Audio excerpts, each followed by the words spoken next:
This is BBC One in the Northwest. Now the BBC News with Huw Edwards and Katie Walderman at 10 o'clock.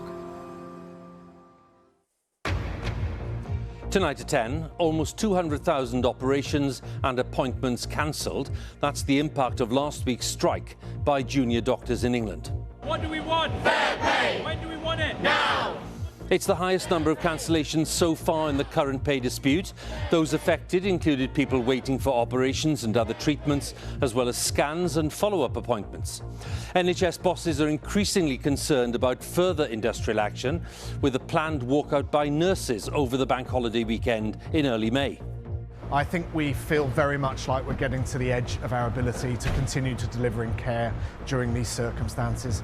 Our staff are utterly exhausted. We'll have the latest on the cumulative effects of industrial action in the NHS in England. Also tonight. In Russia, one of President Putin's main critics is sentenced to 25 years in jail. We'll have the latest from Moscow. For Vladimir Karamurza, the maximum possible punishment, a quarter of a century behind bars. And that sends a chilling message to anyone here thinking of taking on the Kremlin.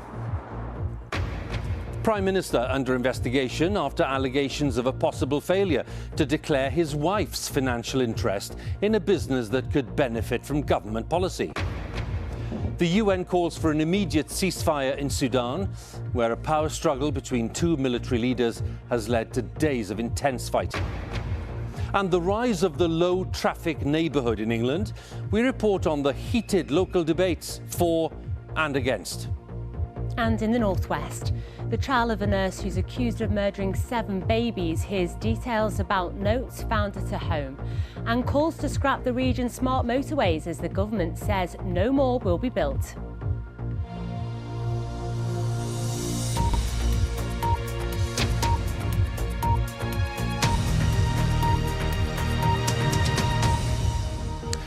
Good evening. The impact of last week's strike by junior doctors in England has been underlined by the latest official figures. More than 196,000 appointments had to be cancelled because of that industrial action, the highest number so far in the current pay dispute.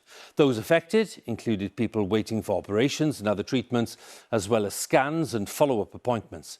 And the full impact is likely to be more far-reaching, as some hospitals had already cut back appointments and procedures ahead of the strike.